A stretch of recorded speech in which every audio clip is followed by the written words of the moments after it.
జై శ్రీకృష్ణ.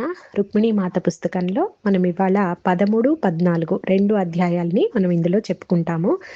13వ అధ్యాయము రుక్మిణీ మాత దూర్వాస మహామునిని కలిసే సందర్భం. అది అంజలి చెప్తుంది కదా తన కథని. గత అధ్యాయంలో అంజలి కథని చూసాం మనం. గురువు కోసం పడే అన్వేషణ, ఎలా కోపం వల్ల తన గురువుకి తాను దూరం అయింది, ఇదంతా మనము అంజలి స్టోరీగా మనం చూసుకున్నాము. అంజలి ఇంకొక కథ కూడా చెప్తుంది. ఏంటంటే దూర్వాస మహాముని తోటి రుక్మిణీ మాత యొక్క సమావేశం అన్నమాట. వాళ్ళిద్దరూ ఎలా కలిశారు, ఏంటి అక్కడ జరిగిన స్టోరీ అన్నది మనం ఇప్పుడు బ్రీఫ్గా చెప్పుకొని 14వ అధ్యాయంలోకి వెళ్తాము. ఇందులో పాపం సుజాత చాలా అలసటగా ఉంటుంది. అప్పటికే రాత్రంతా అయిపోతుంది, ఇంకా వేకువజాముకి దగ్గరలో ఉంటారనమాట. అయినా కూడా తనకి వినాలని అంటే ఆసక్తి ఉంది, కానీ బాడీ సహకరించదు. కానీ అంజలి దొరకడం చాలా అరుదు కదా, అందుకని వాళ్ళిద్దరూ కూడా జాగ్రత్తగా వింటూ ఉంటారనమాట. సరే, అప్పుడు అంజలి చెప్తూ దుర్వాస మహాముని అంటే అమ్మకి, అంటే రుక్మిణీ మాతకి చాలా ప్రత్యేకమైన అభిమానం ఉండేది. అప్పుడు అంబ అంటుంది, ఆయన అంటే అందరికీ భయం కదా, ఆయన చాలా కోపం అని, శాపాలు ఎక్కువ పెడతారని చెప్పి అందరూ అంటూ ఉంటారు. అంటే అందరూ కానీ సీతమ్మకి కాదు. అది మీరు తెలుసుకోవాల్సిన విషయం ఒకటి ఉంది. సీతమ్మ ఎందుకు శాపాలన్నిటినీ కూడా ఋషుల నుంచి ఉపసంహరింప చేసేలాగా ఆవిడ కృషి చేశారట. అంటే ఒకప్పుడు కర్మ యాక్ట్ అవ్వాలి అన్నా, కర్మ యొక్క యాక్షన్ జరగాలి అన్నా, దాన్ని ఒకవేళ అంటే ఇప్పుడు సపోజ్ ఒక వ్యక్తి యొక్క కర్మ అతనికి పలానా టైంలో జరగాలి అన్నది ఎవరు నిర్ణయించే వాళ్ళు అంటే ఋషుల యొక్క శాపం వలన అది జరుగుతూ ఉండేది, లేదా బ్లెస్సింగ్ వల్ల అది పోస్ట్ పోన్ అవుతూ ఉండేది. అలా ఋషులు దాన్ని బ్యాలెన్స్ని మెయింటైన్ చేసేవాళ్ళు, ఈక్విలిబ్రియంని వాళ్ళు అలా మెయింటైన్ చేసేవాళ్ళు అనమాట. అంటే వాళ్ళ యొక్క శాపాలు, వాళ్ళ యొక్క ఆశీర్వాదం మూలాన కర్మ జరగడం అనేది ఖాయం, కానీ దాని పోస్ట్ పోన్మెంట్ కానీ ప్రీపోన్మెంట్ కానీ వాళ్ళ చేతిలో ఉంటూ ఉండేదన్నమాట. ఆ తర్వాత ఏమైందంటే ఋషులు కూడా దాన్ని కొంచెం అంటే మిస్యూజ్ చేయడము, లేకపోతే దాని వలన ఈ శపించబడిన వ్యక్తి యొక్క కుటుంబము బలి అవ్వడము, వాళ్ళందరూ కూడా సఫర్ అవ్వడం చూసి సీతమ్మ ఏం చేశారంటే నెమ్మదిగా ఆ డ్యూటీని, ఆ యొక్క ధర్మాన్ని ఋషుల నుంచి నెమ్మదిగా తప్పించారనమాట. అంటే ఎలాగా కర్మ యాక్ట్ చేయాలి అన్నది వాళ్ళు కొంత నియమాలు పెట్టారు విశ్వానికి. ఆ విధంగా అది జరుగుతూ వచ్చింది. నెమ్మదిగా ఋషులు కూడా ఆ శాపాలు పెట్టే యొక్క ఆ పద్ధతిని ఉపసంహరించుకోవాలని వాళ్ళు సూచించారు. కానీ దూర్వాస మహాముని మాత్రం ఆయనకి చెప్పలేకపోయారు. ఆయన ఇంకా తన పందా కొనసాగిస్తూనే ఉన్నారనమాట. ఈ విధంగా సీతమ్మ చేసిన కృషి గురించి అంజలి ఇక్కడ చెప్తుంది. ఆ తర్వాత రుక్మిణీ మాత ఒకసారి ఆయన్ని దుర్వాస మహామునిని టెస్ట్ చేస్తారనమాట. ఎప్పుడు అంటే సీతమ్మ రూపం, అంటే సీతమ్మగా ఉన్నప్పుడు, తాను ఆ యొక్క త్రేతాయుగంలో ఉన్నప్పుడు దుర్వాస మహాముని ఒకసారి ఆమె దగ్గరికి రావడం జరుగుతుంది. అప్పటికి ఆమెకి తెలుసు కదా అందరూ శాపాలు ఉపసంహరించారు, ఈయనకు మాత్రం ఇంకా కోపం ఉంది ఇంకా లోపల, ఇంకా అది ఓవర్కమ్ చేయలేదు అన్నట్టుగా ఆవిడకి సంకేతం అందుతుంది. ఆ విధంగా ఆమె ఆయనను ఒకసారి పరీక్షించడము, ఆ పరీక్షకి ఆయన నిలవలేక, అంటే మనసు చంచలమైపోయి ఆయన పరీక్షకి నెగ్గలేకపోతారు. అప్పుడు సీతమ్మ చెప్తారు, ఇప్పుడు నువ్వు ఈ పరీక్ష నెగ్గలేకపోయారు, అలాగా నాకు కూడా కోపం వచ్చి నేను ఒకవేళ మీకు శాపం పెడితే అది ఎంత పర్యవసానం ఎలా ఉంటుంది ఆలోచించండి. దానికి బదులుగా ఆ చేసిన వ్యక్తి, అంటే ఎవరైతే ఆ చంచలం అయ్యారో లేదా ఏదైనా ఒక మిస్టేక్ చేసిన వ్యక్తిని మనం అర్థం చేసుకొని అతనికి మళ్ళీ ఈ సిచ్యుయేషన్, అలాంటి పరిస్థితి రాకుండా, అంటే మీ మానసిక స్థితి ఇప్పుడు చంచలమైంది, ఇక ముందెప్పుడు ఈ విషయంలో మీకు చంచలం అవ్వదు అని చెప్పి నేను ఒక వరాన్ని మీకు ఇస్తున్నాను. అంటే శాపం బదులుగా వరం ఇస్తే ఎలా ఉంటుంది పరిస్థితి అన్నది సీతమ్మ దుర్వాస మహామునికి చూపిస్తారనమాట. అలా ఆ విధంగా ఒకసారి వాళ్ళు కలుస్తారు. అక్కడితో అయిపోయిన తర్వాత మళ్ళీ ఇంకొకసారి రుక్మిణీ మాతగా వచ్చిన తర్వాత, శ్రీకృష్ణుడు రుక్మిణీ మాతగా భూమి మీద వచ్చిన తర్వాత కూడా మళ్ళీ కలిసినప్పుడు ఆవిడ ఎందుకు కలవాలనుకుంటారు అంటే కుంతీ మాతకి తాను ఇచ్చిన వరం గురించి. మనకి కుంతీ మాతకి దుర్వాసుడు వరం ఇచ్చారని, పిల్లలు లేకపోయినా సరే మనకి తెలుసు కదా, సూర్యుడు తర్వాత వాయువు వీళ్ళ ద్వారా ఆ మంత్రాలు ఇవ్వడము, ఆ 5గురు మళ్ళీ పంచపాండవులుగా పుట్టడం, ఇదంతా మనకి తెలిసిన స్టోరీ కదా. ఆ వరం దుర్వాస మహాముని ఇస్తారనమాట కుంతీ రుక్మిణీమాతకి. అందుకని అలాంటి వరం ఇచ్చి చాలా వరకు ఏం జరగాలి అన్న దాన్ని కథ నడిపించడానికి దూర్వాస మహాముని కూడా చేసిన పాత్ర కూడా చాలా మనం చెప్పుకోదగినది. అప్పుడు రుక్మిణీమాత తనని కలిసి ఆయనకి కృతజ్ఞత చెప్తారు కుంతీమాతకి ఈ వరం ఇచ్చినందుకు. ఆ టైంలోనే ఆమె మళ్ళీ ఆయన్ని టెస్ట్ చేయదలుచుకుంటారు. టెస్ట్ చేసినప్పుడు ఆయన అంటే ఈసారి అహంకారాన్ని టెస్ట్ చేస్తారనమాట. అది కూడా ఆయన తెలుసుకోలేకపోతారు. మాత టెస్ట్ పెడుతున్నారు అన్న విషయం ఆయన తెలుసుకోలేక తన అహంకారంలోనే నాకు ముందు మీరు పెట్టకుండా మీరెలా తింటారు అని చెప్పి ఆ సేవకురాలు ఎవరైతే మాత నిర్ణయించబడి ఉంచారో ఆ సేవకురాలతో ఆయన కొంచెం దుర్భాషలాడతారు. అప్పుడు మాత చెప్తారు, ఆహా! ఇంకా ఉన్నదా నీలో? ఇంకా ఇది ఉందా? అని చెప్తూ మాత ఏం చేస్తారంటే, తన చిటికెన వేలుని ఒకసారి ఇలాగా ఆమె కొన్ని ప్రక్రియలు చేస్తారనమాట వేళ్ళతోటి. ఒక ప్రక్రియలో ఫస్ట్ వేలుని ముడచటం ఒకటి తన వేలునే. అలా ముడిచినప్పుడు ఆయన మణిపూరక చక్రం అంటే ఆయన బొడ్డు దగ్గర చాలా కడుపు నొప్పొస్తుందనమాట ఆయనకి. వచ్చినప్పుడు ఆయన విలవిల్లాడతారు. నేను తట్టుకోలేకపోతున్నాను ఈ నొప్పిని అని చెప్పి ఆయన విలవిల్లాడినప్పుడు మాత మళ్ళీ ఇంకొక వేలుని విరిచినప్పుడు ఆయన నొప్పి తగ్గిపోవడం అంటూ జరుగుతుంది. అప్పుడు మాత చెప్తారు, చూసావా కోపం అన్నది ఎటువంటి పర్యవసానం చేసిందో ఒక వ్యక్తి యొక్క దేహం మీద. అది దేహం మీదే కాదు ఆధ్యాత్మిక ప్రగతికి కూడా అవరోధం ఏర్పడుతుంది అని చెప్పి మాత మళ్ళీ ఇంకొకసారి ఆయన్ని సరిచేయాలని సరి చేస్తారనమాట.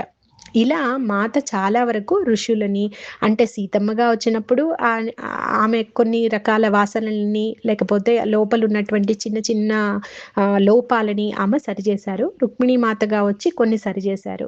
ఈ విధంగా వాళ్ళు మాట్లాడుకున్నారు. అంజలి చెప్తుందనమాట అంబకి, సుజాతకి ఈ విషయాలన్నీ చెప్తుంది. ఇది 13వ అధ్యాయం సమాప్తమైంది. జై శ్రీకృష్ణ. మనం ఇప్పుడు మళ్ళీ 14వ అధ్యాయంలోకి మనం వెళ్తున్నాము.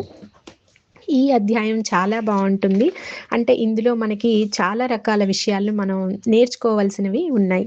సరే, 14వ అధ్యాయం పేరేంటంటే న్యూ అరైవల్, అంటే ఒక కొత్తదనము రాక అని చెప్పొచ్చు అనమాట భవంతికి. సరే, మనము ముందు అధ్యాయాల్లో అంబ, తర్వాత అంజలి, సుజాత వీళ్ళు ముగ్గురు సమావేశం అవ్వడం, చక్కగా అంబ అక్కడ వారం రోజులు ఉన్నంత టైము కూడా అంజలి తోటి సుజాతని ముగ్గురు కలిసి గడపడం మనం చూసాము. ఈ విధంగా నెమ్మదిగా సుజాత అంజలికి కూడా దగ్గర అవుతుంది. అంటే ఇంతకు ముందు అంజలి అంటే ఒక చిన్న భయం ఉండేది. అంటే చాలా గొప్ప స్థితిలో ఉన్న ఆవిడ అని అంత ఆరాధన ఉన్నా కూడా అంత ఫ్రీగా ఉండకపోయేది. ఇప్పుడు ఈ అంబ వలన అందరూ రోజు కలిసి కథలు చెప్పుకోవడం వలన ఇప్పుడు తన సందేహాలన్నీ కూడా అంజలికి చెప్పి తీర్చుకోవడానికి అవకాశం దొరికిందనమాట. స్నేహం కన్నా కూడా ఇంకా అంతకు మించింది అనుకోవచ్చు మనం. ఒక గైడెన్స్ లాంటిది అనొచ్చు అంజలి దగ్గర మనకి సుజాతకి దొరికేది. ఇది ఇలా ఉంటే చక్కగా అంబ వచ్చింది. పిల్లలందరూ మంచిగా గడుపుతున్నారు. ఈశాన్ డాన్సులు, రహస్యంగా ఈశాన్ డాన్స్ వేయడము, కాశిని చూస్తూ ఆనందించడము, ఇవన్నీ కూడా సుజాత గమనిస్తూనే ఉంటుంది. సుజాత చూస్తుందనమాట తన కొడుకు ఎంత అద్భుతంగా వేస్తున్నాడు. నేను ఇంకా చాలా తక్కువ నేర్పించాను. అదే మేల్ డాన్సర్ ఉండుంటే ఇంకా అద్భుతంగా చేసేవాడు వీడికి ఆ శక్తి ఉంది అనుకుంటుంది. కానీ తనకు అర్థం కాదు. అందరూ ఇక్కడ ఆడవాళ్లే ఉన్నారు. ఎవరు నేర్పేవాళ్ళు మగవాళ్ళు లాంటి వాళ్ళు ఎవరు లేరు కదా, వీడు ఎలా గొప్ప డాన్సర్ అవుతారన్నారు రుక్మిణీమాత అనుకుని ఆశ్చర్యపోతుంది. అయినా ఏమో మాత చెప్పారు కాబట్టి అది జరుగుతుందని విశ్వాసం తనలో వస్తుందన్నమాట. ఇప్పుడు తను విశ్వసించటం మొదలు పెడుతుంది. ఎలా ఉంటుంది భవిష్యత్తు అన్నది ఆలోచనని తావు లేకుండా ఇంకా మాతకే వదిలేస్తుంది అనమాట. అలా తన ఆలోచనని తాను శాంతపరుచుకుంటుంది. అలా 7 రోజులు అయిపోయిన తర్వాత ఆనందంగా గడిచిపోతాయి. ఇంకా అంబ వెళ్ళవలసిన రోజు వస్తుందనమాట. అంబ చాలా బాధపడుతుంది వెళ్ళడానికి. అంటే ఇంత బంధం కదా వాళ్ళది. ఒక సోదరి అంటే ఇక్కడ ఒకటి మనం గుర్తుపెట్టుకోవాలి. ఆ రోజున అవ్వ చెప్పింది, నీకు ఒక అక్క దొరుకుతుంది, చాలా దూరపు బంధంలో ఉన్నటువంటి ఒక అక్క నీకు దొరుకుతుంది అని చెప్పి ఆమె చెప్తుందనమాట. అది మరి మీకు గుర్తుందో లేదో, కథలో 2వ అధ్యాయంలోనే మనకి అవ్వ కొన్ని విషయాలు చెప్పింది. ఆ విషయాల్లో ఇది కూడా ఒకటి. బహుశా ఆ బంధం అంబతోనే అయి ఉండవచ్చు. ఎందుకంటే అక్కగా తను అంబే ఫీల్ అయింది తన చెల్లి అని చెప్పి సుజాతని. అలా వాళ్ళిద్దరి మధ్య చాలా బాండ్ ఉందన్నమాట. తను వెళ్ళేటప్పుడు కన్నీటితో చూస్తుంది సుజాతని. వీళ్ళేమో గాని కాశిని మాత్రం ఇంకా బాధపడుతుంది ఈశాన్‌ని వదలడానికి. అప్పుడు ఈశాన్ తనని పక్కకు తీసుకెళ్ళి ఏవో అనునయంగా చెప్పి మళ్ళీ వాళ్ళిద్దరూ కూడా వెళ్ళిపోతారనమాట. వెళ్ళిన తర్వాత సుజాత తన కొడుకుని అడుగుతుందనమాట. "నువ్వంత బాగా డాన్స్ ఏస్తున్నావు. నువ్వు కాశిని దగ్గర వేస్తున్నప్పుడు నేను చూశాను. నీకసలు అలాంటి స్టెప్స్ అన్నీ ఎలా నేర్చుకున్నావు? ఎక్కడ నేర్చుకున్నావు?" అని చెప్పి తన కొడుకుని అడుగుతుంది. ఎందుకంటే తను నేర్పినవి కావవి. తనకే తెలీదు యాక్చువల్‌గా. అందుకని అడిగినప్పుడు ఆ అబ్బాయి అంటాడు, ఏముంది గంధర్వుల దగ్గర నేర్చుకున్నాను" అంటాడు. చాలా మామూలుగా అనమాట. "అదేంటి గంధర్వులా?" అని చెప్పి "నీకు ఎవరు ఎలాగా?" అన్నట్టుగా ఆశ్చర్యంగా చూస్తుంది. అప్పుడు ఆ అబ్బాయి చెప్తాడు, "నేనొకసారి కాశినికి చెప్పాను. ఇక్కడ ఎవరు మగవాళ్ళు లేరు నేను నేర్చుకోవడానికి. ఎలాగా?" అని చెప్పి అన్నప్పుడు కాశిని అన్నది వాళ్ళ గంధర్వుల అమ్మతోటి, అంటే తనకొక గంధర్వ అమ్మ ఉండేదని ఆమెతోటి అడిగి చెప్తానని కాశిని చెప్పింది. ఆ తర్వాత నుంచి ఆమె నా కోసం ఒకళ్ళని పంపేవారు. రోజు రాత్రిపూట అతనొచ్చి నాకు రాత్రిపూట కలలో నృత్యం నేర్పించేవారమ్మా. ఈ విషయాలన్నీ కాశిని ద్వారా నేర్చుకున్నాను అని చెప్పి ఆ అబ్బాయి చెప్తాడు. మళ్ళీ అంటాడు, అమ్మ ఈ విషయం మాత్రం వాళ్ళ అమ్మకు మాత్రం చెప్పకు. ఆంటీకి మాత్రం చెప్పొద్దు.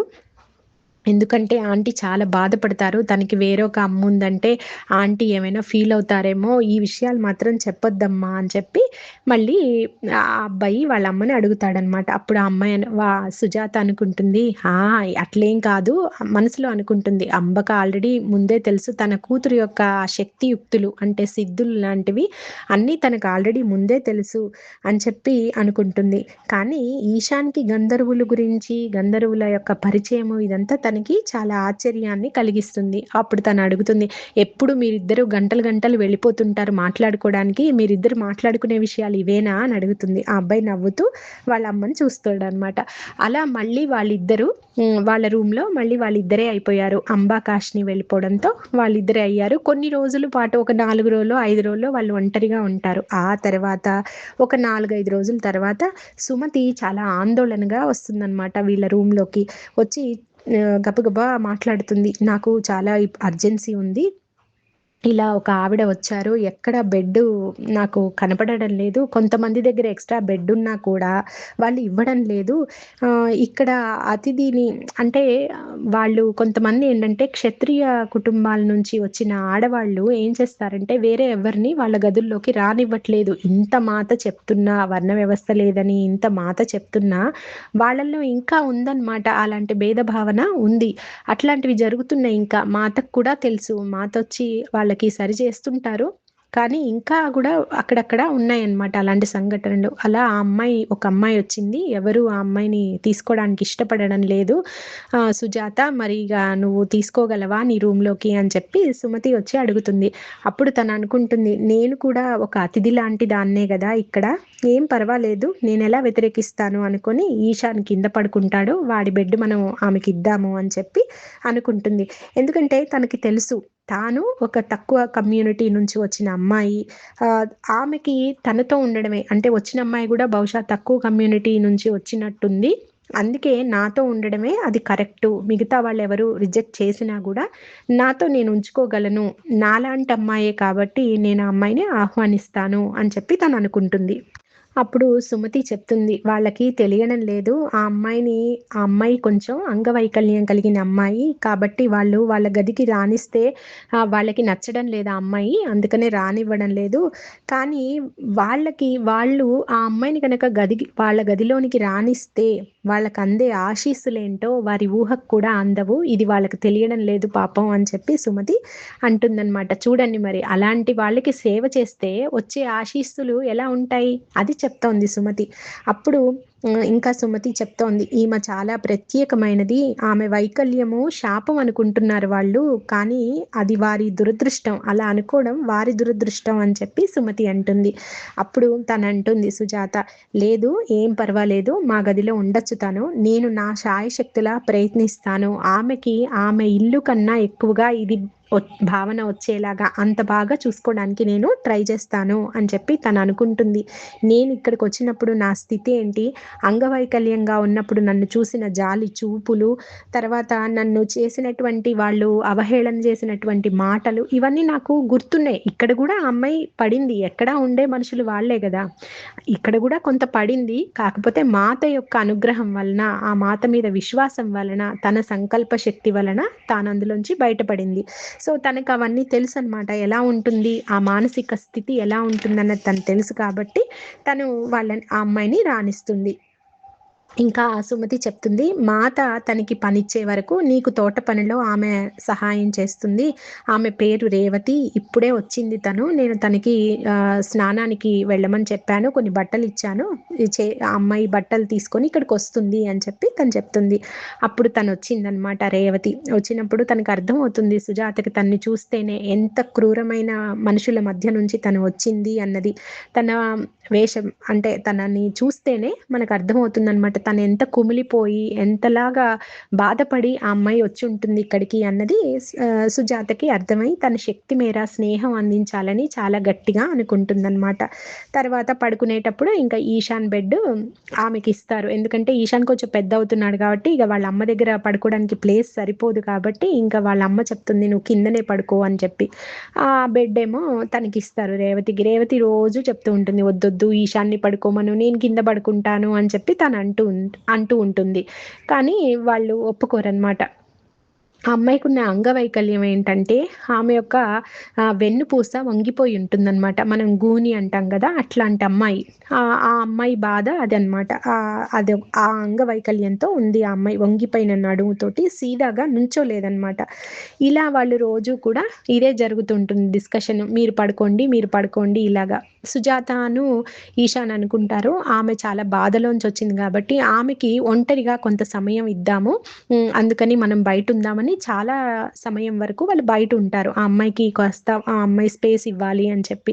కానీ కొన్ని రోజుల తర్వాత సుజాతకి ఏమనిపిస్తుందంటే, అంటే తనకు కూడా తెలుసు, తను కూడా ఇట్లనే ఫేస్ చేసింది కాబట్టి ఆ అమ్మాయికి సమయం కన్నా కూడా ఒక మనిషి తోడు అవసరం తన లోపలి బాధ పంచుకోవడానికి అనుకుంటుంది. కానీ అడగకూడదు కదా అక్కడున్న నియమాల ప్రకారం, అందుకని తను వెయిట్ చేస్తుంది అనమాట.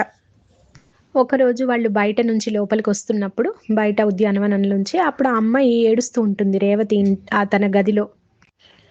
అలా తను ఉన్నప్పుడు తన కథ చెప్పడం మొదలు పెడుతుందన్నమాట. రేవతి కథ ఇది.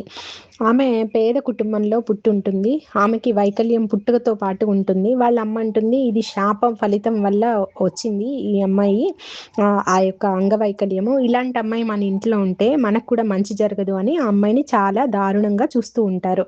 అరిష్టము, ఇంటికి అరిష్టం అని. అయితే దూరంగా పంపించి వేయమని ఎప్పుడు చెప్తూ ఉంటుందన్నమాట వాళ్ళ నాన్నకి, వాళ్ళ తల్లే.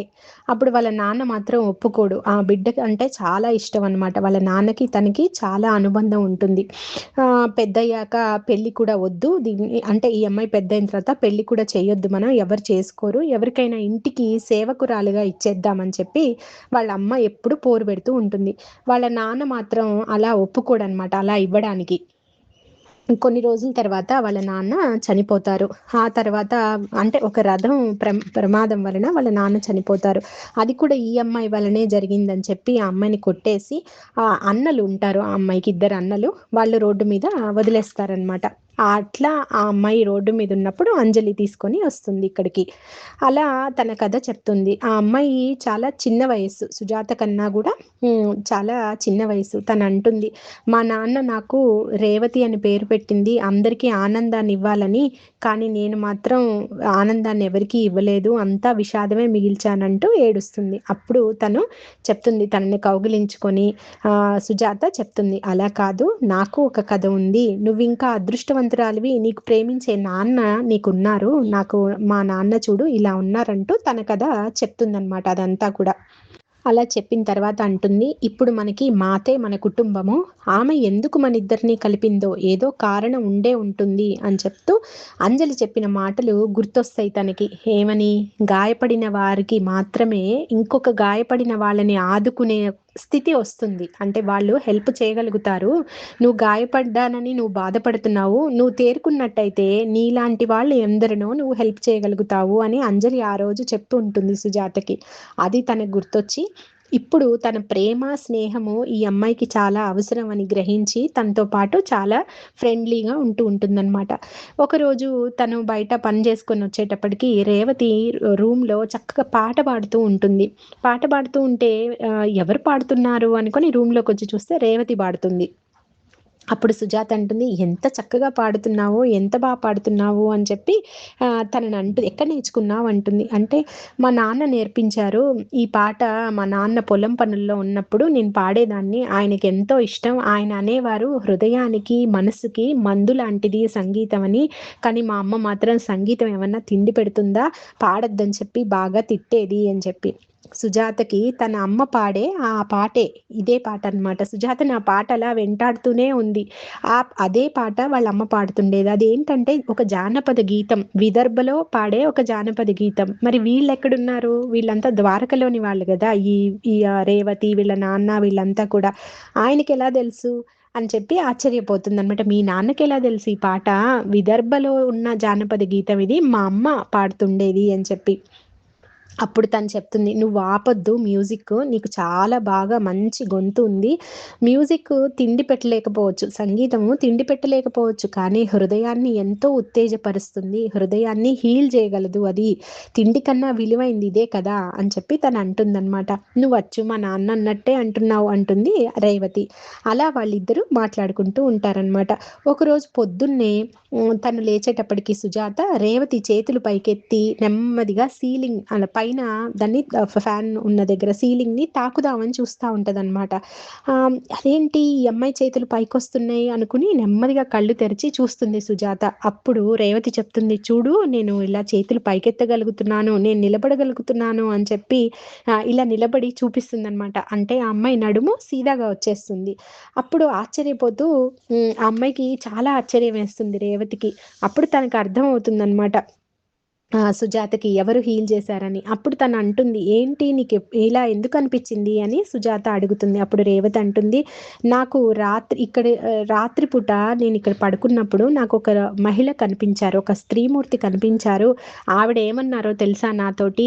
చక్కని గొంతుతో సంగీతం పాడేవాళ్ళు నిటారుగా నుంచోవాలి. ఇలా వంగితే బావుండదు కదా!" అంటూ నన్ను ఆవిడ ముట్టుకున్నారు అని చెప్పి, అప్పటికప్పుడు తన కలలోనే తన వైకల్యం అంతా పోయిందని, అందుకనే లేచి తను చెక్ చేసుకుంటున్నానని చెప్పి సుజాతకి చెప్తుంది. సుజాతకి అర్థమైపోతుంది ఆవిడెవరు, ఏంటి అన్నది. అంటే అప్పుడు అంటుంది, "నువ్వు మాతని ఇంకా కలవలేదు కదా!" అని సుజాత అడుగుతుంది రేవతిని. "లేదు రుక్మిణీదేవినే కదా! లేదు నేనింకా కలవలేదు" అంటే అప్పుడు తనంటుంది, "ఆమెను కలిసినప్పుడు నీకర్థమవుతుందిలే. నాకు కూడా ఇలాగే వైకల్యం ఉండేది ఇక్కడికొచ్చినప్పుడు.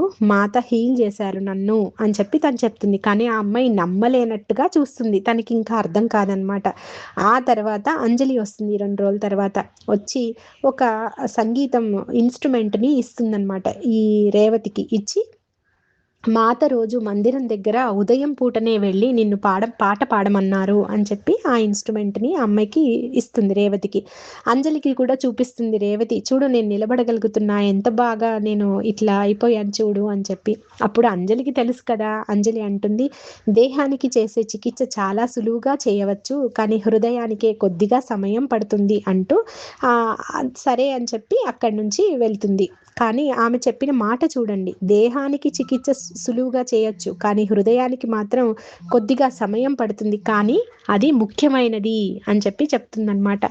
తనకు తన అమ్మ చెప్పేదాని నుంచి బయటపడి పాడడం అన్నది ఆ అమ్మాయికి కష్టం. ఎందుకంటే ఆ అమ్మాయికి ఒక ముద్ర పడిపోయింది. సంగీతం వేస్టు, సంగీతం నువ్వు పాడడం ఎవరు వినరు. అట్లా వాళ్ళమ్మ చాలా నెగెటివ్‌గా మాట్లాడుతూ ఉంటుంది. ఈ అమ్మాయి పాడినప్పుడల్లా. అందుకని దాన్ని ఓవర్‌కమ్ చేసి తను పాడడం అన్నది చాలా కష్టం. అందుకే మాత ఒక ఇన్‌స్ట్రుమెంట్ లాగా ఒకటి ఏదో ఇచ్చి పంపించారు. రోజు నువ్వు మందిరం దగ్గర అంబికాదేవి దగ్గర పాడు అని చెప్పి మాత పంపించారనమాట. అలా నెమ్మదిగా తను రోజు పొద్దున్నే ఈశాన్ని, సుజాతని తీసుకొని తెల్లవారుజామునే వెళ్ళి వాళ్ళు పాట పాడుతూ ఉంటారు. ఇక్కడ మనము ఈ పుస్తకంలో మనం గమనించాల్సింది అంటే నేను గమనించిందేంటంటే చాలా చోట్ల వాళ్ళు పొద్దున సంధ్యా సమయము, సాయంత్రం సంధ్యా సమయాన్ని వాళ్ళు సాధనకి వినియోగించుకున్నట్టు బాగా ఎక్కువగా మనకి ఇందులో కనిపిస్తూ ఉంటుంది. అందుకే బుక్ పేరు కూడా మనకి తెలుసు కదా! డాన్ అని వస్తుంది. అంటే సంధ్యా సమయం అని. ఈ వేకువజామునే వెళ్ళడము, ఫస్ట్ రేస్ పడకముందే అక్కడికి వెళ్ళిపోయి సాధన చేయించడం అన్నది రుక్మిణి మాత ప్రత్యేకతగా ఈ బుక్‌లో నాకు అనిపించిందనమాట. సరే ఈ అమ్మాయి వెళ్తుంది. ముగ్గురు కలిసి వెళ్తారు. వాళ్ళు సాధన చేస్తూ ఉంటారు. అదే ఆ పూజ చేసుకునేటప్పుడు ఈ అమ్మాయి పాడుతూ ఉంటుంది. ఎవ్వరొచ్చినా ఆ అమ్మాయి పాట ఆపేసేది. వీళ్ళు ముగ్గురున్నప్పుడే పాడేదనమాట. అప్పుడు ఒకరోజు సుజాత అంటుంది, "నువ్వు ఇంత పాడుతున్నావు, ఎవరైనా వస్తే వాళ్ళు గూడా విని ఆనందిస్తారు కదా! నువ్వెందుకు ఆపేస్తావు?" అని చెప్పి సుజాత అడుగుతుంది. అప్పుడు తనంటుంది, "నేను ఒక నాకు నా లోపల నేను ఏమనుకుంటానంటే, నాకు సరియైన శిక్షణ లేదు. నాలో ఆత్మవిశ్వాసం లేదు సుజాత" అని చెప్పి తను చెప్తుందనమాట. సరే ఇదయిన తర్వాత ఒకరోజు మాత వస్తారు. ఆ మధురమైన గాయనిని నేను కలవాలనుకుంటున్నా అంటూ రేవతిని పిలుస్తారనమాట. అలా పిలిచిన తర్వాత ఆమె చూస్తారు. రేవతిని చూసి వంగిపోయి ఉంటే గాయకురాలు బావుండదు కదా! పాట పాడాలంటే నిటారుగా పాడాలి. గాయని ఎప్పుడు నిటారుగా ఉండాలి అని తను ఏవైతే కలలో విన్నదో అవే మాటలు మళ్ళీ రుక్మిణీ మాత నోటి గుండా తను వింటుంది. అంటే తనకక్కడ కన్ఫర్మ్ అవుతుంది ఎవరు తనకి నయం చేశారో, ఎవరు హీల్ చేశారో తనకు అర్థమవుతుందన్నమాట. ఇంకా మాత అంటారు, "ఒక గాయని, ఒక నృత్య కళాకారిణి కలుసుకుంటే బావుంటుందని మీ ఇద్దరిని ఒకే గదిలో ఏర్పాటు చేశాను" అని చెప్పి చెప్తుందనమాట.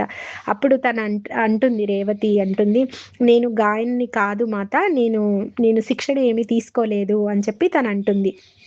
అప్పుడు మాత అంటారు, "నేను నీకోసం ఒక టీచర్‌ని అంటే ఒక అధ్యాపకుడిని చూశాను. ఇలాగే పురుషుల భవంతి అని చెప్పుకున్నాం గదా! అక్కడ ఒక అతనున్నాడు. ఒక యువకుడు. అతను చాలా బాగా పాడతాడు. అతను నీకు శిక్షణ ఇస్తాడు. నువ్వు ఇక్కడ నేర్చుకొని బయట ప్రపంచంలోకి వెళ్ళి బతకగలగాలి కదా! అలా నిన్ను తీర్చిదిద్దుతాము ఇక్కడ" అని చెప్పి అతను నీకు శిక్షణ ఇస్తారు. ఒకరోజు మీ ఇద్దరు కలిసి నాకు నా ముందు ప్రదర్శన ఇస్తారు అని చెప్పి మాత అంటారనమాట. ఇలా రేవతికి చాలా ఆశ్చర్యము, కృతజ్ఞత వచ్చేస్తుంది మాత పట్ల. ఇలా మెల్లమెల్లగా రేవతిలో కాంతి పెరుగుతూ ఉంటుంది. ఆత్మవిశ్వాసం పెరుగుతూ ఉంటుంది. ఆమె చక్కగా పాడగలుగుతూ ఉంటుంది. ఆమె ఆనందంగా వెళ్తూ ఉంటుంది శిక్షణకి. మధ్య మధ్యలో ఈశాన్‌ని కూడా వాళ్ళతో పాటు తీసుకెళ్తుంటారనమాట. ఎందుకంటే ఈశాన్ అక్కడ ఆ అబ్బాయి ఎవరైతే ఉన్నారో అతని పేరు రోనిత్ అనమాట. ఆ రోనిత్ కూడా అతను సింగరే కాకుండా అతనికి డాన్స్ స్టెప్స్ కూడా తెలుసు. అక్కడున్నటువంటి ఆ మేల్ డాన్సర్స్‌కి సంబంధించిన మెళకువలన్నీ కూడా ఈశాన్‌కి నేర్పడం కోసం వీళ్ళిద్దరూ ఈశాన్‌ని కూడా తీసుకెళ్తూ ఉండేవారనమాట. ఆ తర్వాత కొన్ని రోజులకి తను రేవతి రోనిత్ గురించినటువంటి వాళ్ళ యొక్క స్టోరీ చెప్తుంది ఆ అబ్బాయి గురించి. ఆ అబ్బాయికి 10 సంవత్సరాలున్నప్పుడే వాళ్ళ పేరెంట్స్ చనిపోయారు జబ్బుతోటి. వాళ్ళిద్దరు అన్నలు కూడా బంధువులకి ఇచ్చేశారనమాట ఆ పిల్లలిద్దరిని. అలా కొన్ని రోజుల తర్వాత ఆ బంధువులు కూడా నువ్వే నీ పోషణ చూసుకో అని వాళ్ళని బయటికి పంపించేయడం. వాళ్ళ అన్న ముందు వేరే అతని దగ్గర అంటే ఇద్దరు బంధువులకిస్తారు. వాళ్ళలా దూరమైపోతారు. సోదరులు, అన్నాదమ్ములిద్దరూ దూరమైపోతారనమాట. సో, రోనిత్‌కి వాళ్ళ అన్న ఎక్కడున్నాడో తెలీదు. అలా ఈ అబ్బాయి బయటికొచ్చేటప్పటికి వాళ్ళ అన్న తెలీదు. తను తనకు కూడా సంగీతం వచ్చు. దాని ద్వారా అతనికి పోషణకి సరిపడా డబ్బు రాదు. ఇగ ఆకలి లేక, ఈ ఆకలితోటి తిండి లేక ఇట్లా అలమటిస్తూ అతను భిక్షగాడిగా ఉండగా అంజలి తీసుకొచ్చి ఇక్కడ ఉంచుతుందనమాట. కొన్ని రోజుల క్రితం మాత చెప్పారంట. ఏంటి ఎవరో ఒక రథం ఏర్పాటు చేసి ఒక అతన్ని ఇచ్చి రోనిత్‌ని వాళ్ళ అన్నతో కలపడమని పంపించారు ఒక అతనితోటి. రథసారథితోటి. ఆ రథసారథి ఆ రథంలో ఈ అబ్బాయిని తీసుకొని వెళ్ళి వాళ్ళ అన్నని పరిచయం చేశాడనమాట. ఎక్కడున్నారో కనుక్కొని మాత అక్కడికి పంపించారు. అదే టైంకి చూడండి వాళ్ళ కలయిక ఎలా జరిగిందో. అదే టైంకి వాళ్ళ అన్న పెళ్లి చేసుకున్నాడు. ఒక బాబున్నాడు. ఆ బాబు మరణించాడు. 3 సంవత్సరాల వయసు వాడు. వాళ్ళన్న వాళ్ళన్న చాలా దుఃఖంలో ఉన్నాడనమాట. ఆ దుఃఖంలో ఉన్న టైంలోనే ఈ అబ్బాయి అక్కడికి వెళ్ళడం జరిగింది రోనిత్. వాళ్ళ అన్నని ఆదుకున్నాడనమాట ఆ దుఃఖంలో. అలా వాళ్ళ కలయిక మళ్ళీ జరిగింది. ఇప్పుడు నీకు తెలుసా సుజాత, నేను కూడా రోనిత్‌తో వెళ్తున్నాను. మాకు వివాహం జరగబోతోంది. చూశావా? నేను ఎంత దురదృష్టవంతురాలినో, నాకు పెళ్లి జరుగుతోంది చూడు ఇప్పుడు. నేనెలా మారానో చూడు అని చెప్పి సుజాతతో అంటుందనమాట. నీకు తెలుసా ఇంకొక ఆశ్చర్యకరమైన విషయము? ఆ రోజున రథం తీసుకొని రోనిత్‌ని వాళ్ళ అన్న దగ్గరికి తీసుకెళ్ళింది ఎవరో తెలుసా? అర్జునుడు అంటుంది. అప్పుడు తన కళ్ళు విప్పారుస్తుంది సుజాత.